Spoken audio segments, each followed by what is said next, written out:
Hello everybody, welcome back to the channel. Today what I got for you is, well, 5 things that I hate about Grand Theft Auto 4. Now, I will say that I'm probably going to sound hypocritical throughout the video because I'm talking about things I hate about GTA 4, but at the same time, I love GTA 4. It was an amazing game. It had an amazing storyline, amazing characters, but no matter how good something is, there are always some negatives to it. There's always a downside to something, and talking about things I don't like in the GTA series is something I've never really done before. So, if you guys would like me to turn this into a little mini-series where I talk about things that I don't like about GTA 5, or why I think Vice City sucks, or San Andreas, or GTA 3, well then be sure to give this video a thumbs up. If we can break 1,500 likes, that's 1,500 likes, you could have already clicked it by now, then we will definitely do that. I just want to make sure you guys are enjoying these style videos, of course, because as of late, we really haven't been getting as much support as usual because of YouTube and their sub boxes. So with that said, here we are with 5 things that I hate about Grand Theft Auto 4. Number 5, Barber Shops. So this is one of those minuscule things that really you can't hate the game. It doesn't make or break a game, but it would be very cool to have. So Barber Shops were originally supposed to be within Grand Theft Auto 4, but they were cut early on during the game's development. And I'm not really sure why they were cut. It just doesn't make sense, some things, but they can actually still be found within the game files, and there is one image in existence of the barbershop interior in GTA 4 and what it could have presumably looked like just very early on in the game's development. So we can just see the very cool black and white checkered floor, and then you see some barber chairs in the background. It's very barren. There's really nothing in there. And then we see the NPC barber, or at least I'm guessing this was going to be the barber, the guy cutting our hair. And I don't recall ever seeing this NPC in GTA 4 or roaming around Liberty City, so I'm guessing that this was supposed to be the barber, and that is the only kind of NPC that looks like this guy, and then he was removed from the game along with the barbershops. Also, what's really cool is that Nico originally had a couple different hairstyles. There was a shorter, like, bald hairstyle that Nico could go through and have, as well as there was this, like, longer, greasier style hair that Nico could also sport, but these were removed from the game. And maybe we could have went to the barbershop and had haircut options and choose these different hairstyles. But through the use of mods, obviously, we can actually take a look at these and see how Nico would have looked. He actually looks a little bit different with the different style hairs. Number 4, the ending to Grand Theft Auto 4. So if you've never beat GTA 4, even though it's going to be 10 years old literally this month, then spoiler alert, you have been warned. But we know there's 2 different endings to GTA 4 that you can choose, and I will say that I think nowadays we're pretty spoiled when it comes to movies and like endings and games, because usually we get the good ending where nothing bad happens and everybody lives happily ever after. But with GTA 4, really, that's not the case. Both endings are very sad, and there really is no happy ending to the game. So, like I said before, there's 2 endings. The first one is the deal ending, where Roman, Nico's cousin, ends up getting killed at his wedding by a hitman sent by Dmitry Rascalov, one of Nico's arch enemies, or just the antagonist of GTA 4. And then there is the revenge ending, where Kate, Nico's girlfriend, also the sister of Patrick or Packy McCreary, and the McCreary brothers, she is actually killed at Roman's wedding once again by Jimmy Pecorino in a drive-by. He rolls up, he's mad at Nico, and he starts shooting, and Kate, out of everybody, is shot and killed. Now, it's very sad in GTA 4 how things had to happen. The story's great. I love the story. I do love the endings. I've played through both of them. I've beat the game multiple times. It just adds more to the story. And if there was a happily ever after ending, I would love to see Nico and Kate stay together, Roman get married, and just everything be okay. Nico takes out the bad guys, and that's it. But, like I said, unfortunately, we know that doesn't happen, and it's for a good reason, because imagine if the game ended happily ever after. Do you think you would be as satisfied with the game and its story, or do you think you would rather something bad happen? Be sure to let me know down below in the comment section.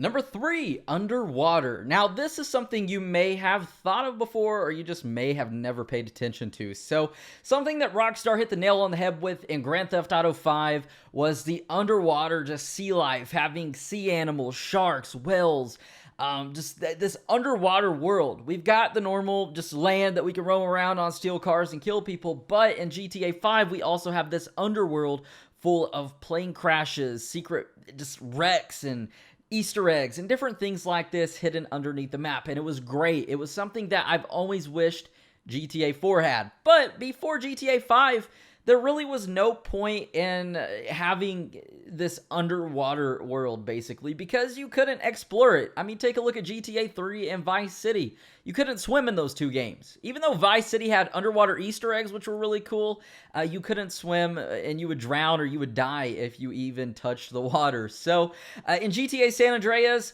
we could actually explore the ocean. We could swim underwater and do a bunch of different things, but there was no purpose to this. There was nothing hidden in the waters. There were no Easter eggs. There's a bunch of myths about different sea creatures and sea monsters, but nothing really exists except the underwater oysters that you can collect. That's literally all there is in San Andreas. And since GTA 4 first came out, I've always thought the water graphics in the game were amazing. I remember back in the day, they were literally revolutionary, something never seen before, or they have never been like this good in a video game. And looking back now, really, they aren't the best compared to the games we have out. But why? Why was there no underwater world in GTA 4? Was it just because there was no point? Did it take up too much disk space? Who knows exactly? But what I love so much about the underwater world and just swimming around is it really just gives a sense of freedom, being able to just explore not only above the land, but under the water and below it.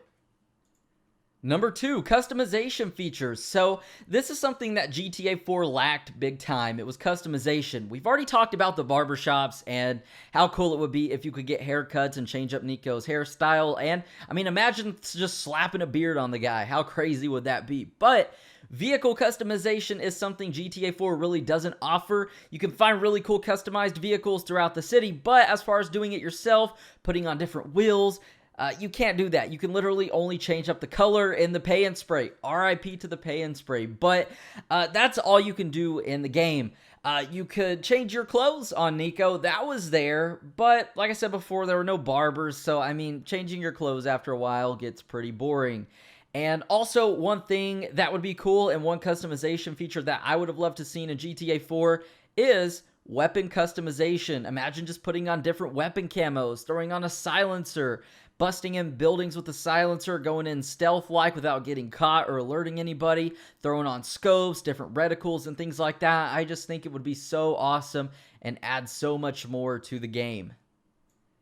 Number 1, no countryside. So, we are pretty much just confined to Liberty City. It's just this island in the middle of this endless non-ending ocean, I guess you could say. And even though the map is small, there are tons of things to offer in Liberty City, which I love. I'm not just down talking the map at all. It's a great map. It's one of my favorites. However, that doesn't mean that it can't get boring at times once you explore every nook and cranny. And at this point, I know pretty much every corner of Liberty City, so it's definitely pretty boring now. But originally, Liberty State was going to be included in GTA 4, so not only were we going to have Liberty City, but we were also going to have this countryside and this just giant mountain range called the Caraways. But because Rockstar and the developers of the game wanted to focus more on the gameplay rather than the size of the map, the location was just left at Liberty City. So that's very unfortunate. I mean, just imagine Nico Bellic going out into the countryside to hide a body or something. I mean, wouldn't that be insane?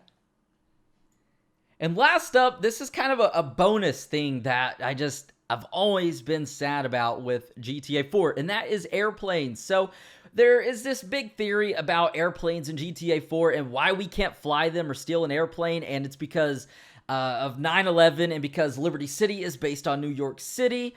That's not the case. The reason you can't fly airplanes in GTA 4 is not because of 9/11. So I'm going to hit you with some facts real quick. Rockstar removed a 6-block radius around Ground Zero. That's where the World Trade Centers were, and they were knocked down. So that area doesn't even exist in the game. And also, you can't even reenact 9/11 without the World Trade Center. So without these buildings there, you could run a plane into a building, but is that reenacting 9/11? No, because you're not hitting the World Trade Center. Now, Dan Houser, one of the founders of Rockstar Games and one of the presidents, I believe, actually came out a few years ago and said that you cannot fly airplanes in Liberty City because it's literally just a city. The map is too small. There would be nowhere to go. There's one airport in the game. Where would you fly to, and what would the purpose be to get in an airplane, fly a circle around the city, and then land again? So it doesn't make any sense for airplanes to appear in the game unless we had Liberty State, where we could probably fly to a smaller airport, or we could fly into the mountains and do different things like that. But because we never got that, then there's no purpose for airplanes. So with that said, that's 5 things that I hate about GTA 4. Technically, it was 6 because we threw in the bonus one about airplanes there. But if you guys did enjoy this video and would like to see me continue the series of things that I hate about GTA, well, be sure to give the video a thumbs up. If we could break 1,500 likes, man, that would just be so awesome. And it definitely motivates me seeing you guys showing some love and support. Also, be sure to leave a comment down below and let me know things that you hate about GTA 4. If any at all. And with that said, be sure to subscribe, turn on notifications to never miss out on another daily video game upload. And my name is Zach Cox. Looks like that's all we have time for today. Thank you guys for stopping by, and I will see you all in the next video.